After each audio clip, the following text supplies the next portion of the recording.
Salam jumpa teman-teman sekalian, kembali bersama dengan saya Adipatria Bara dalam refleksi pribadi yang sederhana bertajuk Mirror. Dan kali ini saya mau mengajak kita merefleksikan apa yang pernah ramai di media massa yang diungkapkan lewat kalimat Indonesia terserah. Kalimat ini merupakan kegundahan atau bahkan kemarahan para pelayan medis yang bingung, kecewa dengan perilaku kita yang seringkali tidak mengindahkan protokol kesehatan dalam menghadapi virus COVID-19. Bolehkah seorang pelayan medis gundah, kecewa, marah? Bukankah itu tugas mereka? Tentu saja mereka boleh marah, mereka boleh gundah, mereka boleh kecewa. Bahkan semua kegundahan, kemarahan itu sebenarnya mengajak kita untuk bercermin. Adakah sesuatu yang kurang dalam hidup kita bersama di negeri ini? Dan saya menemukan yang kurang itu adalah apa yang disebut dengan empati.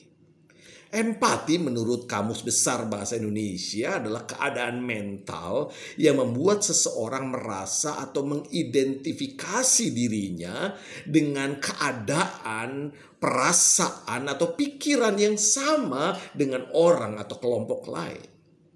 Sudah lama para pelayan medis dipuji, bahkan disebut sebagai pahlawan karena berjuang melawan keganasan virus COVID-19. Tentu saja pujian itu baik adanya, akan tetapi menurut hemat saya yang lebih mereka butuhkan adalah bagaimana kita mampu berempati dengan mereka.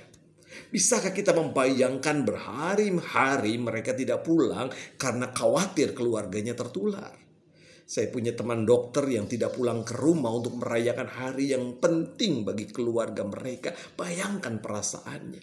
Saya punya rekan kantor yang istrinya perawat, setiap kali pulang dari rumah sakit, semua gelisah, semua cemas. Mereka bertutur harus menahan diri hanya untuk minum atau buang air kecil saja karena terbatasnya APD. Mereka lelah, justru karena itu agak mengherankan dan tidak empatik jika ada orang yang mengusir mereka dari rumah kos. Adalah mengherankan dan tidak empatik jika ada orang yang marah-marah pada mereka. Adalah mengherankan dan tidak empatik jika ada orang yang berbohong pada mereka. Cobalah kita berempati, mencoba merasakan apa yang ada dalam pikiran dan hati mereka. Sempat viral teman-teman curahan hati seorang dokter melalui Instagram, namanya Ai Ghazali. Saya bacakan tulisannya begini. Betul, gak usah panik, tapi bohong aja kalau gak ada rasa takut, terutama di kami para staf medis.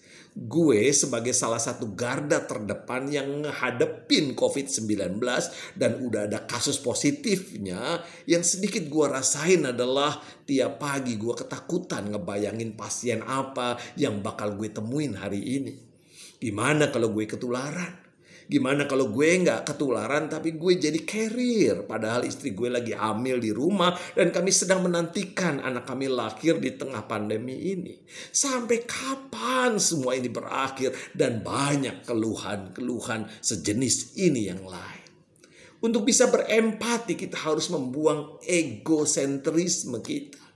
Mungkin kita mengatakan saya kan juga harus menerima empati. Saya kan harus cari makan, saya kan harus mudik, saya kan harus rekreasi. Benar, justru karena itu mari kita lawan bersama-sama. Para ahli di bidang medis mencoba melawan dengan obat-obatan. Kita mencoba melawan dengan taat aturan untuk memutus rantai penyebaran COVID-19. Mari coba kita renungkan cerita ini.